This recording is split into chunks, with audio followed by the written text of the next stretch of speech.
মানে মোদির এখন ধুতির শুধু কাছাটা খুলেছে। इसके बाद पीएम केयर फंड आएगा। যে पीएम केयर फंडে করোনার সময় গুচ্ছে বড় লোক, গরিব মানুষ, ভারতবর্ষের বিভিন্ন সংস্থা তাদেরকে টাকা দিয়েছিল যে করোনার সাথে লড়ো। করোনার সাথে লড়ো মানে শুধু ভ্যাকসিন তৈরি করতে পয়সা দেয়নি। করোনার সাথে লড়ো মানে গরিব মানুষ কাজ বন্ধ আছে তাকে খেতে দাও। করোনার সাথে লড়ো মানে যার বাড়িতে রেশন পৌঁছাচ্ছে না তাকে রেশন দাও। করোনার সাথে লড়ো মানে যে বাড়ির লোকটা হসপিটাল যেতে পারছে না তার বাড়িতে ডাক্তার পাঠাও।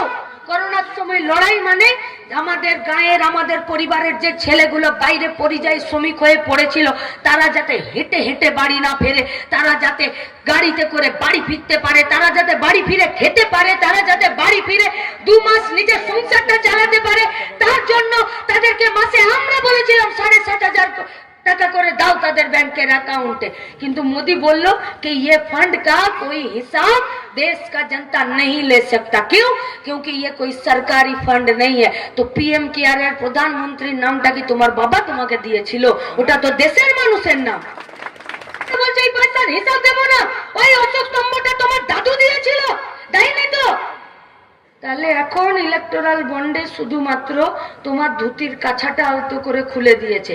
24-এ নীরব খাঁরা পার্লামেন্টে যাবে আর তোমার গোটা ধুতিটা খুলে বাজারে দৌড় যদি আমরা না করাতে পারি, গরিব খেটে খাওয়া মেহনতি মানুষের পয়সার হিসাব না নিতে পারি, তাহলে এই গোটা রাজ্যের মানুষ তারা রাস্তায় দাঁড়িয়ে থাকবে। তারা গোটা দেশে যতগুলো ফেজে ভোট হলো আর লাস্ট মুর্শিদাবাদের ভোট যা দেখালো তাতে এটা পরিষ্কার যে গোটা দেশে বিজেপি আর সরকারে আসবে না আর তৃণমূলের শেষের দিন শুরু হয়ে গেছে।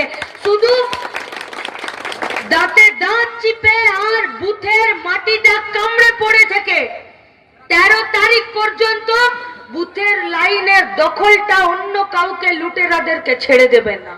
পারবেন তো? এটা জয় আমাদের নিশ্চিত।